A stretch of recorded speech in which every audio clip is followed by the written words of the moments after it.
Lep pozdrav še enkrat. Tudi za določitev programa cele sem pripravila čisto kratko PowerPoint prezentacijo. Najprej so predstavljene podlage, ki smo jih pač uporabili za določitev cen. To so zakon o vrtcih, potem pravilnik o metodologiji za oblikovanje cen, ki pravi, da se cene usklajujejo po elementih najmanj enkrat na leto, glede na letne rasti elementov, potem zakon o uveljavljanju pravici, tudi podlaga, in pa sklep o določitvi cen programa predšolske vzgoje v vrtcih, ki je veljavno kako tudi prej. Potem, če gremo pogledati, kateri so elementi za oblikovanje cene, da so stroški dela, potem stroški materiala in storitev in pa stroški živil za otroke.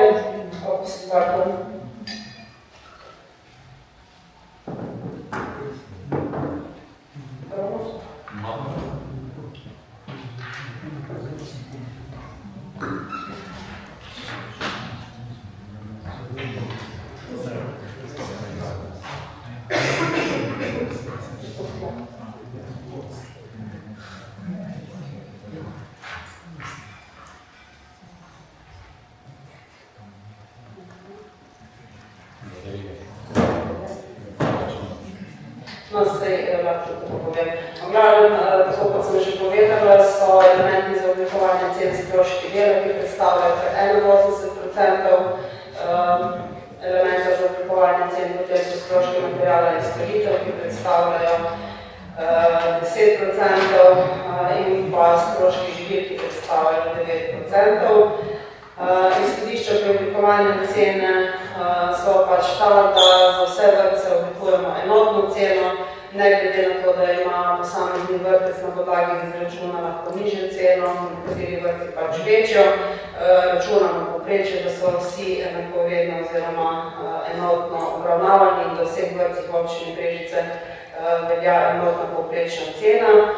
Tako je recimo minimalna cena za prvo starostno obdobje bila 594, maksimalna 969, za drugo starostno obdobje 494, maksimalna cena 702 evra in pa kombiniranje del in tistih 3 do 4 leta, minimalna cena 435 in maksimalna cena 272.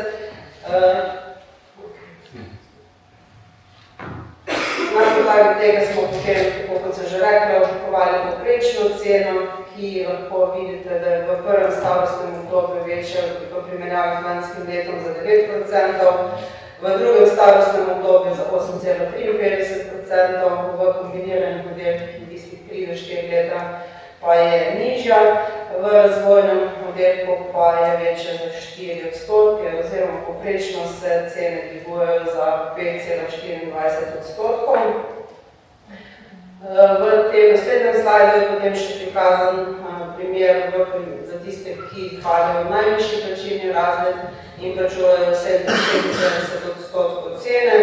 Kakšen je plačilo na mesec, to je 595 tisoč, potem drugo starostno obdobje 595 evrov, v drugem starostnem obdobju 421 evrov in pa tisti kombinirani modeli 434 evrov. Če preračunamo to na dan, je v prvem starostnem obdobju pride to slabih 30 evrov na dan, v drugem starostnem obdobju 21 evrov na dan in pa kombiniranem modelku in tistih 3 do 4 leta 28,20 evrov na dan. Potem v nadaljevanju sledi pregled plačil po starostnih obdobjih in pa plačilnih razredih, ki si jih lahko tudi pregledate, pa ne bom zdaj vsega brala, ker je tabelica, mislim, da je vedno pripravljena in si lahko sami potem pregledate, koliko po določenem plačilnem razredu plačajo v določenem obdobju starši in koliko je pač prispevek občine. Potem lahko vidite še razpored vključenih otrok po starostnih skupinah in plačilnih razredih. Vidimo, da največ naših staršev oziroma otrok je razvrščenih v plačilne razrede od 1 do 206, kjer plačujejo 35% njim določenega dohodkovnega razreda. V nadaljevanju je potem tudi pregled razredov po zakonu. Dejansko imate tudi vse te podatke v gradivu, ki mislim, da je tudi kar obsežno pripravljeno. Glede na to, da je bilo električno energetiko oziroma zadnje čase kar dovolj oziroma kar precej debate, kar se tiče variabilnih normativov, mi več čas uporabljamo normativ tudi sklep določa +2, kaj pomeni, če bi sprejeli normativ brez +2, kar pomeni povečanje normativa, ki pomeni, da bi naši otroci ostali v vrtcih brez mest, gre za cirka 100 otrok, brez povečanja normativa bi se cene programov še povečale, kar pomeni to dodatno obremenitev tako za starše kot tudi občine. Je pa tudi dejstvo, da so skupine, namreč spremljamo dejansko prisotnost otrok v vseh vrtcih in ugotavljamo, da je povprečna prisotnost 76%, v poletnih časih celo okoli 60%, tako da ne dosegamo niti zakonskega normativa. Dejansko velja tudi pomanjkanje kadrov na trgu za delo v šolah. Ne moramo pa reči, da s tem, ko se spreminja normativ, da vpliva tudi na kvaliteto dela.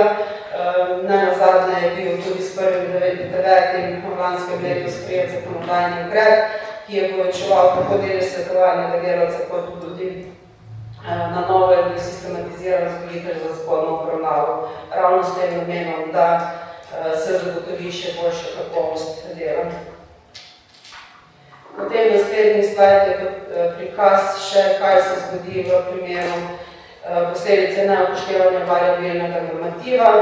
Dejansko vidite, da se cene za prvem starostnem obdobju v tem primeru dvignejo oziroma se morajo dvigniti za 17%, v drugem starostnem obdobju za 6% več in pa v kombiniranih in 3-4 leta oddelkih za 10% več.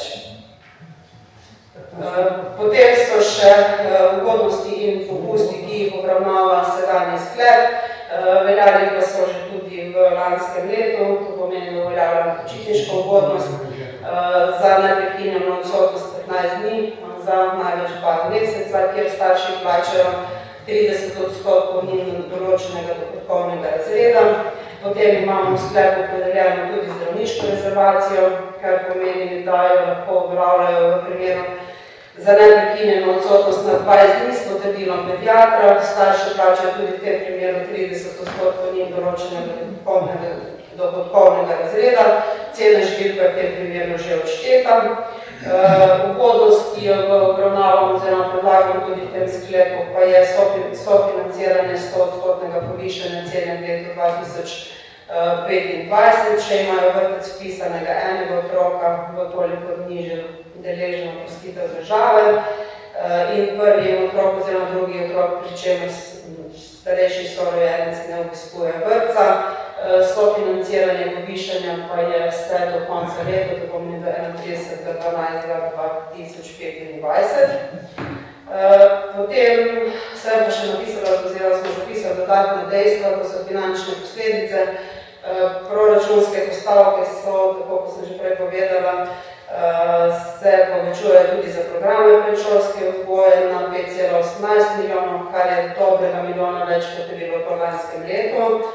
Vpliv je povečanje stroškov dela, ki je tudi glavni razlog za povišanje cen vrtcev.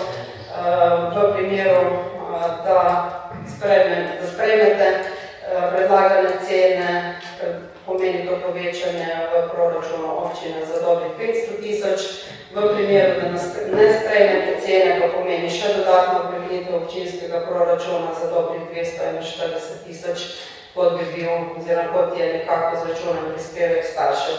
In pa seveda prispevek državnega proračuna je na podlagi veljavne cene, kar pomeni, če so nižje cene, je tudi nižji prispevek v državnemu proračunu. Hvala. Zdaj, dejansko cene so predlagane na osnovi predvidene vrtcev, kar bo prej plačeno, ali so predvidene plače, pravijo, da so predvidene oba povišenja, tako da jaz upam, da bo na osnovi tega nekje cene zadostujejo.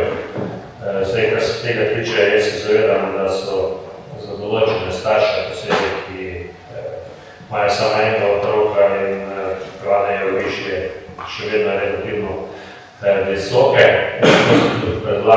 da se starši, ki plačujejo v letošnjem letu, ne povišajo cene, ampak tisto povišanje bomo dali. Mislim pa, da si je ne moramo uskladiti v nasprotnem primeru, tudi bomo država dobili te denarje za drugega, tretjega otroka in pa za tiste s posebnimi potrebami, ki država plačuje. Seveda moramo povedati, da občine, vsaj nekatere, ne čisto vse, žal, se borimo, da bi bilo potrebno, da glede na to, da praktično res občine nimamo več skoraj nobenega vpliva na celo vrtca, se tako normativ kot plače določa ministrstvo, da je bilo pošteno, da bi vsaj plačilo vzgojiteljskih ministrstvi podoben model, ko ga imamo v šolah, kaj se učiteljice plačujejo iz državnega proračuna, občine plačujejo ta tehnični sektor in pa materialne stroške. S tem bi res verjetno največ naredili za to, da bi se cene realno programi znižali, tako za starše kot za občine. In jaz mislim, da dolgoročno bo potrebno, koliko bo šlo v to smer naprej, doseči, da bodo priznali, da je tudi predšolska vzgoja že del izobraževanja in da vzgojiteljica plača država, občine pa varuške, pa ostalo osebje s tem verjetno.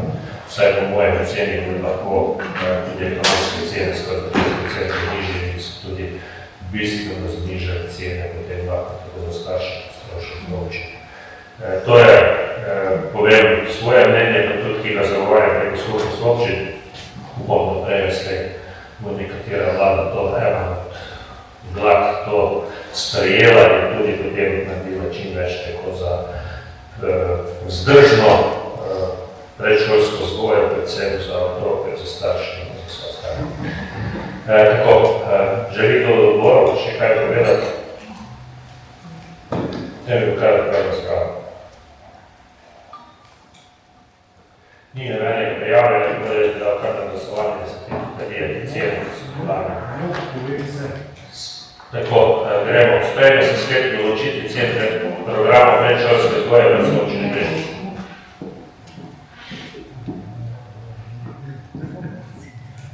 In pa glasujemo. Skupaj seveda z tem, da za tiste starše, ki imajo samo enega otroka, za katere plačujejo se ceno letošnje letne vključitve.